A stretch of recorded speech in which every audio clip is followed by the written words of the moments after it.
What's up, guys? What's going on? This is Paul, and this is Pauline Theology's Daily Devo. We are on chapter 5, verse 3 through 32, and we are about to get into the new genealogy. So I want to preface this first off with I'm probably going to stop reading like verse by verse because we're going to start getting a narrative and longer verses that we're going to go through. And so just make sure that when I tell you to stop and read, if you haven't read yet, go ahead and stop the tape and check it out, 5, 3 through 32, because we may not get into all the details. And if you have some questions about some of those things that we're going over, I may have skipped over, then you'll be able to see what they are and ask them to me. But I try and go over the most important, prevalent things. There's so much that could be gone over in these scriptures, man. Genesis is just such a vast and really good book. So far, I've been growing and learning, and man, it's been amazing to go through this myself, learning just so much about who God is, his grace and his nature and stuff. And so one thing I was actually going over with a buddy of mine as I've been hanging out with him, that's why I'm at a house instead of in my van, is that we have been seeing the grace of God through this, even though it seems like destruction and judgment all in the Old Testament, but we're finding in Genesis, man, that God's grace is abounding. And so it's just real cool to see different aspects of who God is through reading his story. But anyway, we got to jump on into it. Don't want to keep you guys too long. Genesis chapter 5, 3 through 32, as we are going to start this genealogy of Adam through the line of Seth.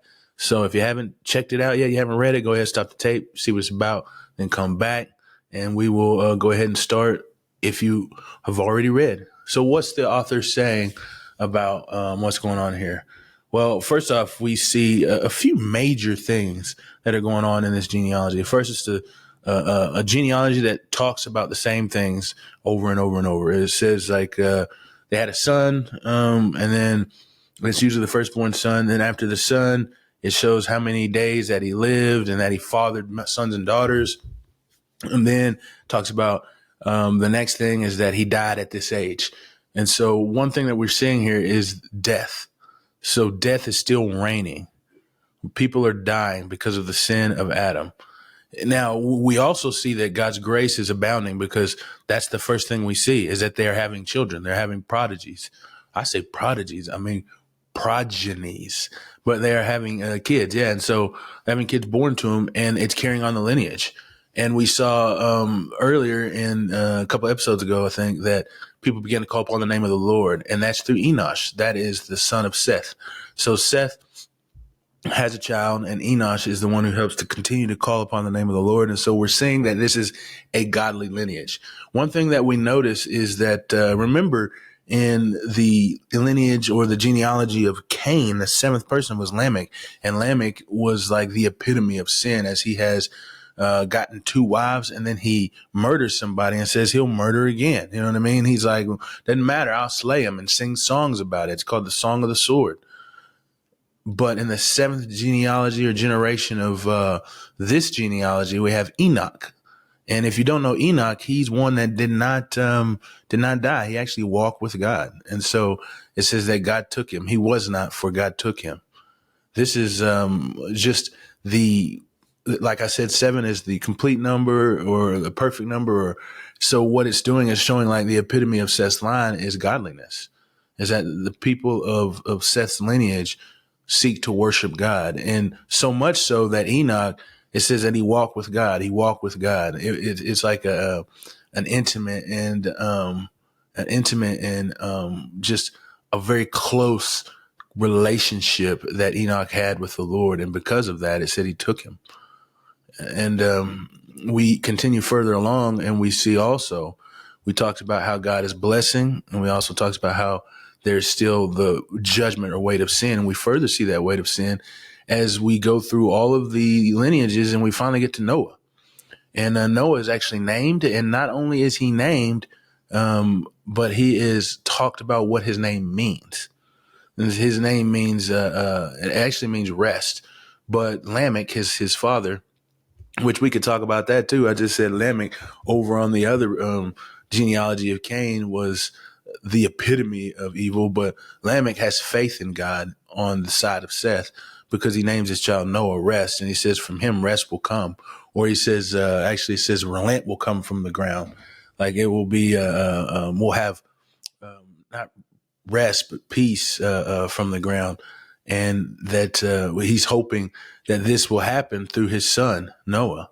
It's a faith because we see already sin is still going on because what was the curse? The curse was that the ground would be very difficult to till and to toil, and in anguish we will work from it as men. And so now he's saying, man, through Noah is how we're going to find this. He's like, the curse is going to be lifted. We're going to be able to rejoice. And I think it's maybe because he's thinking about the promise that was given to his great, great, great, great, great, great, great, great, great, great grandma. You know what I'm saying? Where she said the seed, her seed would crush the seed of the serpent. And so he's like, man, maybe this is the guy. He's like, I'm going to name him Noah because I believe that God will faithfully, that he will do what he said he would do in the destruction of evil and lift the curse, and we'll be able to live good and peaceable. Sadly, it's not true, but it is a way in which the scripture, the guy who's writing this to his people, is showing a new understanding of people, because we know what's next, right? And the people who are reading this will find out what's next.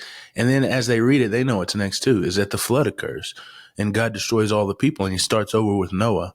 And so the idea is that through Noah, that a new world will come, a new place of righteousness will come, a new kingdom will come. But we find out it's not him. It's not him. It wasn't Adam. It wasn't Enosh. And it wasn't Noah. And then, excuse me. And so we also want to talk about a little of the Warrens, you know what I'm saying? Like these dudes living for a long time. There could be some explanations for that. First off, it could be like the effects of sin had not totally taken place, in which the body is being corrupted at a exponential rate. Instead, it's slowly decaying as death happens through the reign of sin. And then I think that's probably the most key is probably in that sense, because after the flood, we have not really very many people that live past the age of 100 in the scriptures. But also the idea that each of these generations are actually sons. So in ancient times, a son doesn't necessarily indicate one who was born from another. It could just be part of his prodigy, that it could be progeny. It could be that it could be his great grandson. It could be his great great grandson. It could be his great great great grandson. But it only reveals that the person that is talked about was actually in that line. And so like when Seth has Enosh, Enosh doesn't necessarily have to be the son of Seth, but that Enosh is from the line of Seth. Now, Enosh is Seth's son, but it doesn't necessarily have to be true for each generation that the writer talks about. And the reason I say that is because we talked about the creation of the earth and how long it is and how old it is and all these things. And a lot of people trace the age of the earth through these genealogies of the age of these men that have been living. And that doesn't necessarily equate to be true, because that is not the nature of genealogies in the ancient times. And see, we see this because the genealogies that we're going to read through, we read through this one. We're going to read through one in chapter 11. There's a specific number that goes through these. We talk about one that's in the line of Jesus in Matthew and Luke, and we see one further that's in the line of David and Ruth, and then we see others that are from priests, and they usually have 10, not always, but they have 10 generations. And because these 10 generations, that's just a way in which they can mold the generations into a specific standard or a system that people can understand kind of the history from which these people have come from. And definitely all of the generation, if you look at the one in Ruth with David, those are not all the people that are fathers and sons in order to get to David. They have been skipping a few generations, but highlighted the important people or the people they thought that were necessary to be told. And in the same way, this could be the way in Genesis. I'm not saying it is, but I'm just saying that we cannot assume that these are all just sons.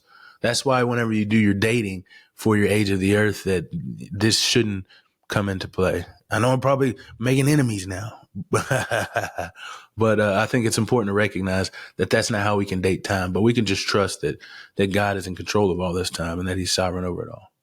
Anyway, now let's see, what does it say about God? Well, I think it shows that he's gracious. He's allowing man to continue on and to do the things that they do. He's allowing that image that he has given us to perpetuate through the sons and the daughters of Adam. It says that he bore sons in his image and his likeness, and that guy was Seth. And Seth continues to do those things as he bears it in his image and likeness, as God has born us by creating us in his image and his likeness. And so despite the sin that we have committed, God is gracious to allow us to continue to be image bearers and in his likeness. So we are still familial with God. We are still a family with God, but we are also still rulers and reigners as co-regents over this earth. God has still given us that responsibility, and he still blessed us with subduing the earth as being a ruler and a reigner, but also multiplying the earth. And so the two things that he blessed us with, which he could have taken away because of the sin of Adam, he did not. He was gracious, and he's keeping his promise too.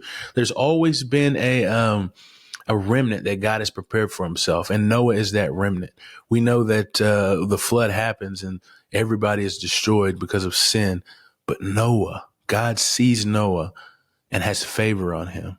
And so we have a remnant that God is preserving for himself to keep. And that's the promise, because he's got to be able to do the thing that he said he was going to do, as the head of the serpent will be crushed by the seed of the woman. And then he's an intimate God as well, man. He desires to be in relationship with us. You can see that in the very thing that he does with Enoch, man. And because Enoch is in such a great relationship with him, as they walk together, he is rewarded with the absence of death. And so that's something that God desires with his people. And so think about what it would be if we were to just walk with God so wonderfully hand to hand. What is it saying about man? Well, we're blessed, man. God has told us to fill the earth, multiply, and subdue it. And he continues to tell us to do that despite the things that despite the sin that we have committed on this world. He still allows us to do that. He's blessed us. Plus, I think we should hope in the promise of God. That's what it's saying about mankind as Christians, is that we should hope in the promise of God. As Seth's father Lamech declares that his son may be the one who reverses the curse. It's not so, but through the line it does, as Noah's line ends up producing Christ, who does reverse the curse. If we believe and trust in him, then we can have eternal life with him. And so he has an idea or a sense that there is a hope coming, and that's what we're supposed to be. Also, it's just mankind in general, man, is that we're still in the image of God, that we are all born in the image of God. And that should be our identity. As we see and we look at other people, as we look at ourselves, we should recognize that we are the image bearers of God. I think another thing it says about man is walking with God in intimacy. That's something that just cannot be overstated. Is that we should just walk with God intimately, because he desires to be intimate with us. Now, how can we apply these truths to our lives?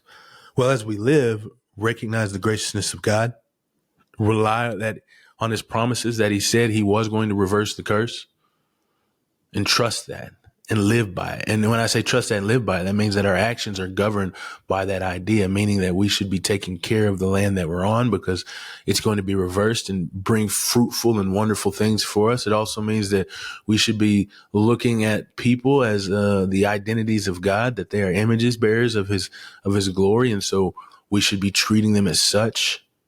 It means that as we walk this life, that we should desire to be in a relationship with him, drawing close to him, knowing that we're going to get to walk with him forever, just like Enoch.